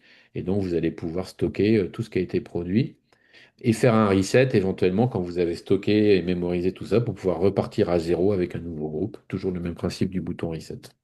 Voilà. Donc ça, c'est vrai que pendant le confinement, les gens qui voulaient continuer à faire des ateliers de production d'idées, des workshops, etc., utilisaient beaucoup cet outil. Il y en a certains qui ont gardé l'utilisation de ces outils-là parce que c'est vrai qu'un paperboard, une fois qu'il est rempli, à coup de marqueur, bah, c'est pas facile à... En général, il faut tout se retaper à la main quand le client il veut une restitution. Là, l'avantage, c'est que bah, tout est stocké de façon numérique et que vous gagnez du temps pour pouvoir éventuellement produire une restitution pour un client si par hasard vous avez ce type de formation à animer. Et Upload, alors Upload c'est le basique du basique, j'ai rajouté très tardivement. Bon, il n'est pas renseigné, je vais le renseigner. Upload c'est très basique, hein, c'est le fameux icebreaker où tu vas te présenter avec une image perso. Donc j'ouvre le QR code, je dis aux gens, OK, scannez le QR code, prenez une photo de vous ou une photo dans votre répertoire téléphonique, quelque chose qui vous correspond. Donc le jeu vous demande de mettre, je vais le faire juste pour vous montrer ce que ça donne. Il me demande de rentrer mon prénom, il me demande de prendre une photo ou d'aller la chercher dans la photothèque. Donc je vais dans la photothèque, je la sélectionne, je la valide. Une fois que j'ai fait ça, elle va apparaître sur l'écran de l'animateur. Hop. Donc chaque participant fait ça. Et une fois que chacun a choisi sa photo, moi j'ai choisi celle-là, et puis, bah, voilà, Sylvie va choisir la sienne, etc. Une fois que chacun a choisi sa photo, je clique sur le premier, ça apparaît en grand, et je dis bonjour Ludovic, est-ce que tu peux te présenter et me dire pourquoi tu as choisi cette photo? Et là, ben voilà, je me présente, etc. Et j'ai choisi cette photo parce qu'elle me correspond pour ci, pour ça et pour telle raison. Puis après, s'il y a plusieurs participants, on passe au suivant, au suivant, au suivant, et chacun se présente avec sa photo. C'est vraiment l'icebreaker de base. Alors certains l'utilisent sur des thèmes. Il y en a un, souvent je le vois, il travaille sur la prise de risque. Et à un moment donné, dans son animation, il dit, est-ce que vous pourriez aller choisir une photo sur le net ou perso qui pour vous symbolise le mieux la thématique qu'on travaille, qui est la prise de risque. Donc chacun choisit sa photo, l'affiche, et on discute de ça. Subtilité dont je parlais tout à l'heure, si vous vous en souvenez. Vous avez fait votre personnalisateur chez vous. Est-ce que vous pourriez me faire une screenshot de votre résultat et on va l'afficher ici, éventuellement. Donc là, chaque participant fait une copie d'écran du personnalisateur. Là, maintenant, j'ouvre le QR code, je lui demande de la choisir. Qu'est-ce que je vais avoir? Ben, je vais avoir tous les résultats de personnalisateur de mes 8 participants, par exemple. Et on va pouvoir éventuellement les balayer, en discuter. Voilà, donc après, une fois de plus, hein, comme souvent dans ces outils, vous n'êtes limité que par votre imagination. Vous pouvez en faire ce que vous voulez. Ça va, c'est clair? Oui. Alors, si je suis très complet, il vous reste donc 2 jeux en bas qui sont dans l'abonnement accessible. Le premier, j'en parle très rapidement, Room, c'est un jeu très atypique, un jeu à la Sami Kalel pour ceux qui le connaissent. C'est donc un jeu, ce qu'on appelle un point and click, c'est-à-dire que vous avez, quand vous allez vous inscrire et que je vais démarrer le jeu, chaque participant sur son téléphone va avoir cette maison et il va devoir cliquer partout pour trouver des indices. Je vais cliquer derrière la télé, il va y avoir un indice, je vais cliquer derrière le tapis, je vais trouver quelque chose, etc. Et donc je vais devoir essayer de comprendre et combiner tous ces indices pour trouver un trésor caché dans la maison. Et quand on a trouvé le trésor caché, mon score avec le temps que j'ai mis, mon nom avec le temps que j'ai mis pour le trouver apparaît à l'écran, donc il y a un petit challenge. Pourquoi c'est ici? C'est parce qu'en fait, parmi les indices qu'il y a du disque. Il y a un moment donné, il va falloir que je comprenne, il va y avoir des mots, il va falloir que je choisisse les bons mots, que je les combine. Et donc, pour trouver la solution, il faut que je fasse appel un petit peu à ma connaissance disque. Et donc, c'est vraiment typiquement un jeu. Alors, il y a la solution, hein. Si vous voulez, ça se joue en un quart d'heure. Si vous voulez le jouer, ne regardez pas la solution, tentez-le, démarrez-le tout seul. Donc, ça va vous simuler le joueur et l'animateur, hein. Donc, vous scannez le QR code avec votre téléphone, vous le scannez, puis vous démarrez le jeu. Et puis à la fin du jeu, bah, vous allez vous dire, bah, j'ai rien compris, ça m'intéresse pas, c'est pas mon univers. Ou alors, ah tiens, c'est rigolo, c'est malin, bah, je me vois bien le mettre en formation à la reprise de pause, les gens s'endorment un peu, un petit quart d'heure de challenge, etc. Et ça peut être rigolo. Voilà. J'en dis pas plus. C'est vraiment à vous de vous dire, il est là. Ça ressemble un peu à un escape game mini-mini, hein, parce qu'il n'y a pas le côté coop et puis ça se joue en un quart d'heure. Mais il y a ce petit côté, je fouille, je cherche des indices et j'essaie de trouver la solution avant mon copain. Voilà, donc il est là et il est éventuellement utilisable. Et le dernier, c'est le Teamline. Alors le Teamline, j'en parle, mais comme j'ai dit tout à l'heure en préambule, Stéphanie Martinage fait des formations là-dessus. Il faut regarder dans la liste des webinaires, elle en fait au moins un par mois.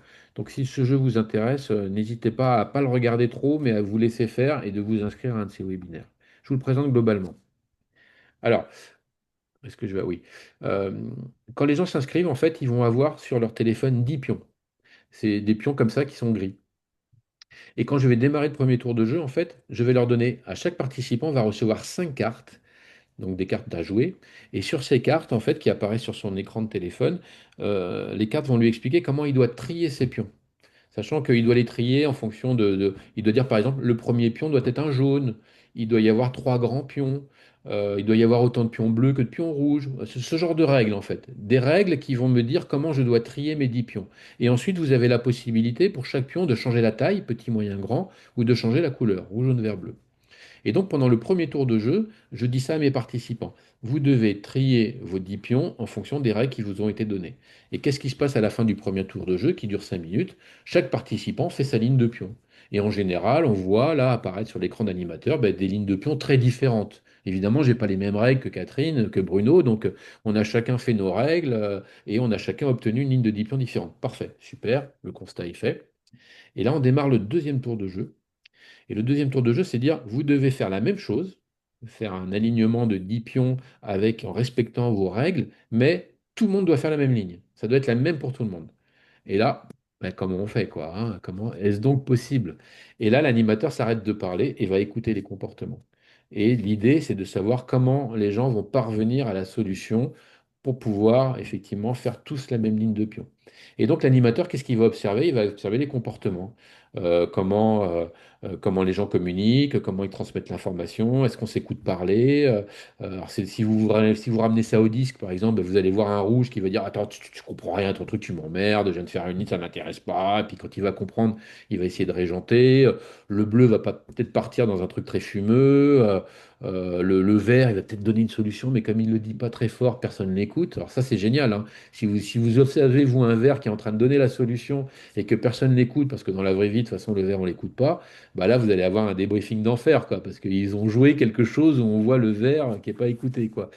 Donc voilà, l'idée, alors c'est pas forcément que du disque, hein, on peut observer comment on passe d'un objectif individuel à un objectif collectif. Il y a plein de façons de débriefer ce jeu-là en fonction de ce que vous voulez observer. Mais voilà, la difficulté, c'est que c'est un jeu d'observation. Donc il faut le vivre un peu, c'est un peu long et il faut savoir le débriefer. D'où l'intérêt d'avoir une séquence spécifique sur ce jeu-là, animée par Stéphanie à peu près une fois par mois. Alors, si ça vous intéresse, j'en dis pas plus et vous pourrez le découvrir par vous-même. Est-ce que vous avez des questions sur les jeux digitaux d'une manière générale? J'ai essayé d'être assez rapide. Non, c'est bon? Alors, n'hésitez pas à vous lancer, hein. En général, c'est très sécurisé, comme j'ai dit tout à l'heure. Ça a été utilisé des milliers de fois depuis maintenant 4 ou 5 ans, donc c'est assez blindé. Avant de passer sur la dernière partie, si jamais effectivement après vous revient des questions, alors deux types de questions. Soit vous avez des questions un peu d'ordre technique, c'est-à-dire je ne sais pas comment ça fonctionne, j'ai un problème avec mon code, avec mon mail, etc. Donc là, il faut revenir vers moi, hein, parce que moi je vous donne des solutions un peu techniques. Par contre, si vous avez des solutions un peu d'animation, tiens, je voudrais placer un jeu, j'ai que 2 heures, qu'est-ce que je pourrais utiliser, à quel moment, où le placer? Là, c'est bien de retourner vers des gens qui vous ont certifié ou des gens qui utilisent déjà les jeux et ils seront plus aptes à vous dire, parce que eux animent avec des vrais clients en fait, ils seront plus aptes à vous dire quel jeu utiliser et à quel moment le placer dans une formation. Voilà. Juste, Si vous ne savez Ludovic, pas et que vous avez une question, bah, vous appelez Alain et puis Alain ou Michel redirige vers la bonne personne. Oui, Bruno. ouais, excuse-moi, on l'a pas évoqué. En fait, ça coûte combien les jeux? Oui, alors on n'en a pas parlé, c'est vrai. L'abonnement aux jeux digitaux est associé à la première année de certification, donc il est ouvert entre le J2 et le J3, et pendant 12 mois, sans abonnement, vous permet bah, de découvrir les jeux et de savoir si à la fin des 12 mois, vous êtes devenu accro, vous l'utilisez régulièrement ou pas. Et donc à la fin des 12 mois, je vous envoie une proposition d'abonnement, et donc l'abonnement, il repart pour 12 mois, et c'est 250 euros annuels, hors taxe annuelle. Voilà. Le prix est fixe. Il n'y a pas un prix à la carte. On n'a pas fait de choses pour tel ou tel jeu. C'est vraiment un truc global qui donne accès à l'ensemble des jeux digitaux. Et maintenant à l'outil de débriefing que je vais vous présenter juste après. Oui, Sylvie? Oui, moi je pense que je suis arrivée aux 12 mois, j'ai pas reçu de mail. Ah, ben alors si c'est arrivé aux 12 mois et que c'est tout frais, en général, j'envoie pas le mail le jour même, hein, parce que je fais des mails groupés. Et il faut savoir aussi, alors tu vas le recevoir hein, normalement, et qu'on ne coupe pas l'abonnement, hein, bien évidemment. Si jamais le jour où j'envoie la demande, il va se passer en général, après je fais une relance, donc il se passe quasiment 3 semaines, un mois avant que dans les faits, on D'accord. coupe l'abonnement. Donc de toute façon, il n'y a pas de mauvaise surprise, ça ne se coupe pas du jour au lendemain. Voilà. Si tu l'as Merci pas beaucoup. reçu, si tu étais abonné début décembre, c'est que probablement je ne l'ai pas encore fait. Ou alors, ça peut aussi arriver, malheureusement, parce que j'écris souvent jeu dans mes mails, ça peut partir dans les spams. Donc il faut parfois aussi regarder ses spams. Ah, je vais regarder mes spams parce que je pense que j'ai été certifiée fin octobre l'année dernière. Ouais, alors faut regarder. Bon, après, si jamais t'es désabonné parce que j'ai pas vu passer et puis t'as pas vu passer mon mail qui est parti dans les spams, en général, quand tu te réabonnes dans la journée, enfin dans la journée ou le lendemain, ou si c'est le week-end, c'est le lundi, le réabonnement se fait, hein. Ça prend absolument aucun délai. Mais on regardera, c'est quoi ton nom? Parce que je vois Sylvie, mais j'ai pas ton nom. Noirard, Noirard. O-I-R. Je suis désolé, j'ai pas noté. O-I-R. Excuse-moi, je recommence. Ah, Noirard. ok, je regarderai. Je t'enverrai un Merci. mail si jamais il y a un loupé. Merci. Alors, on va finir avec le. Ah bah tiens, si on veut rester sur le disque, en fait, vous avez un jeu en bas, hein. C'est un jeu concours qu'on a mis en place au mois d'août. Il y avait des profils à gagner. Il y a des gens qui étaient très accros. C'est un principe de jeu où, effectivement, vous êtes le roi d'un château assiégé et vous devez tenir le plus longtemps possible dans ce château, sachant qu'il y a plein de gens qui vous sollicitent, qui vous demandent des trucs, etc. Et vous devez à chaque fois décider, oui, je le fais ou non, je ne fais pas.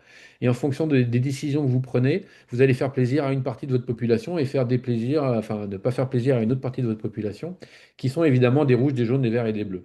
Donc il faut avoir une connaissance 10 pour essayer de se maintenir le plus longtemps possible, parce qu'à chaque fois que vous tenez un mois, une semaine, bien, vous améliorez votre compteur, et le but c'est d'arriver à tenir 4 ans. Alors les gens qui ont tenu 4 ans, ils ont joué quasiment 3 quarts d'heure pendant tout un week-end, donc c'est vraiment assez contraignant, mais c'est un petit jeu d'entraînement autour du disque est assez intéressant. On envisage d'ailleurs de le faire de façon plus sérieuse dans un univers vente ou management pour travailler des comportements, comment je gère une équipe par exemple, avec des comportements disques différents au sein de l'équipe. Voilà. Bon, il est là, j'en dis pas plus. Vous avez une règle du jeu ici avec le point d'interrogation qui vous explique comment ça marche. Si vous avez envie de vous essayer, vous pouvez essayer. Mais plus sérieusement, et je vais finir avec la version bêta de cet outil-là.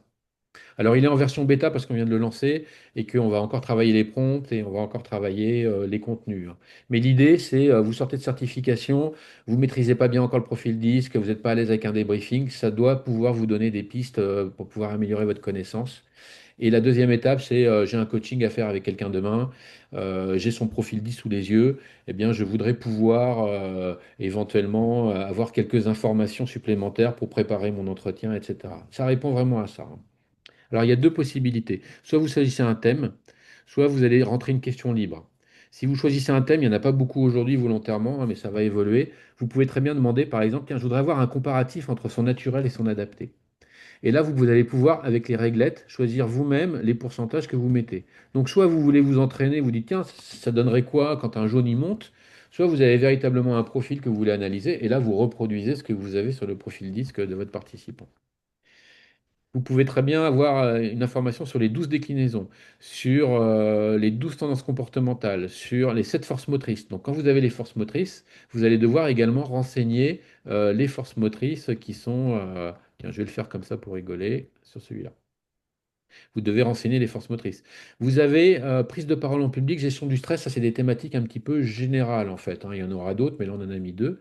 Et vous avez également les relations. Donc quand vous choisissez une relation, vous allez comparer un vendeur avec son client. Par exemple, j'ai un vendeur rouge et son client est vert. Qu'est-ce que ça va donner dans la relation? À quoi je dois faire attention, etc. La même chose pour le management, par exemple, hein. Donc là, vous avez des thématiques un petit peu prédéfinis qui vont évoluer. Donc je choisis ma thématique, je rentre les curseurs qui m'intéressent et ensuite je fais générer le débriefing et là vous avez une IA qui bosse. Alors l'IA c'est ChatGPT, hein, c'est la version, c'est pas la version 5 qui vient de sortir mais c'est la version 4.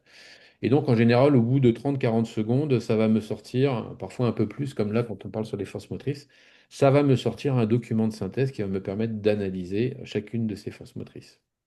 Alors là, j'ai pas préparé de truc à l'avance, du coup, ça rame un petit peu, surtout avec le zoom. Voilà. Donc là, par exemple, je lui ai demandé d'analyser ses forces motrices, et donc il va m'aborder la force motrice esthétique, l'économique, l'individualiste, etc., etc. Et en fonction de ce qu'il va pouvoir aller chercher sur la gauche par rapport aux couleurs disques, il va me la décrire. Donc si elle est forte ou faible, donc là par exemple la force motrice elle est très élevée, donc il va me dire voilà, recherche de beauté, d'harmonie, d'esthétique, etc., etc. Et associé à un profil disque comme celui-ci, il va également me donner des informations sur qu'est-ce que je peux décrypter par rapport, par ailleurs, à son profil disque. Alors, on n'a pas le contexte, hein, c'est-à-dire que ce genre d'outil ne va pas donner une réponse à prendre pour argent comptant, hein. Ça reste quand même de l'IA. Il ne connaît pas la personne, il n'a pas le contexte, il n'a pas le métier, etc. Donc l'idée, c'est vraiment vous derrière par rapport à ce que vous allez lire. Est-ce que ça va me donner des idées? Est-ce que ça va me permettre de mieux comprendre le profil? Est-ce que ça va me permettre de lui poser des questions auxquelles je ne pensais pas? Ou au contraire, il écrit des trucs auxquels je ne m'attendais pas, mais ça me fait penser à autre chose, etc. Il faut vraiment le prendre dans cet état d'esprit, en fait, hein.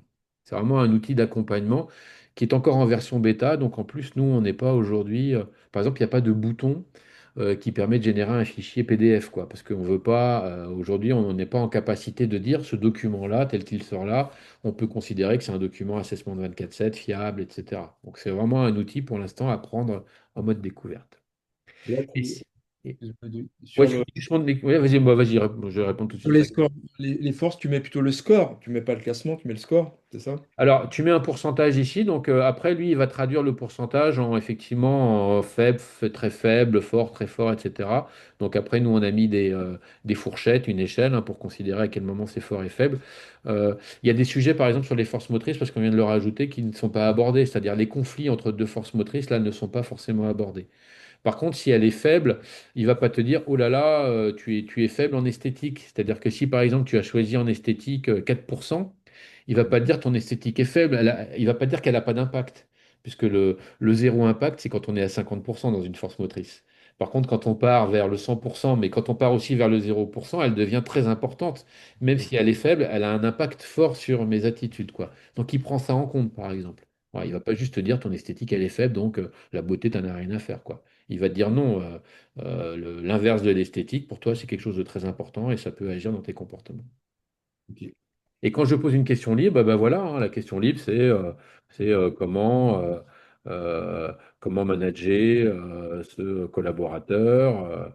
Et puis, je vais avoir étape un dans la vente, étape 2 dans je sais pas quoi, dans sa relation de travail. Enfin, je sais rien. J'écris ce que je veux, en fait. Je peux décider ou pas d'inclure les forces motrices. Et puis après, ben, je vais lui mettre un profil. Alors, si je considère que c'est le même profil à peu près pour naturel et adapté, voilà, j'ai posé ma question. Bon, je n'ai pas forcément très bien écrit, hein. Et une fois que j'ai sélectionné, pareil, je fais générer le débriefing et il me régénère un débriefing. Donc là, par contre, vous n'aurez pas. Quand vous êtes sur les thèmes, nous, on a travaillé la réponse. Donc, on a structuré chapitre 1, chapitre 2, chapitre 3, etc. Là, vous allez avoir, en fonction du prompt que vous allez écrire, vous allez avoir quelque chose de plus ou moins structuré, quoi. Si tu lui demandes de structurer ça en étape 1, étape 2, etc., il va te le faire. Mais sinon, il va te faire une réponse au kilomètre, quoi. Voilà. Donc ça, c'est un outil, une fois de plus, qu'on a mis en place bah là, hein, on l'a démarré là. Donc voilà, j'insiste bien sur le fait qu'il est en version bêta et que pour l'instant, il fonctionne plutôt bien, mais il va probablement évoluer aussi bien sur le fond que sur la forme.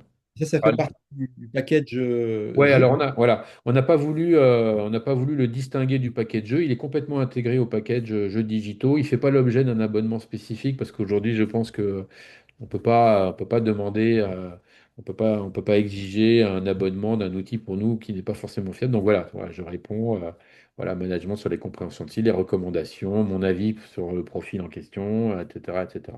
Donc là, il va me répondre par rapport à ce que j'ai rentré. Il faut savoir que l'IA, ouais, c'est quelque chose qui pousse très fort hein, dans l'univers du disque. Assessment de 24/7, il travaille aussi beaucoup. Pour l'instant, c'est pas encore à disposition, mais par rapport à votre base de profil, un jour ou l'autre, vous aurez la possibilité également de connecter un profil ou plusieurs profils à une IA et de pouvoir l'interroger par rapport à un profil prédéfini, quoi. Donc, pour l'instant, c'est pas encore dans les tuyaux, mais je pense que l'année prochaine, c'est quelque chose qui va devenir assez présent.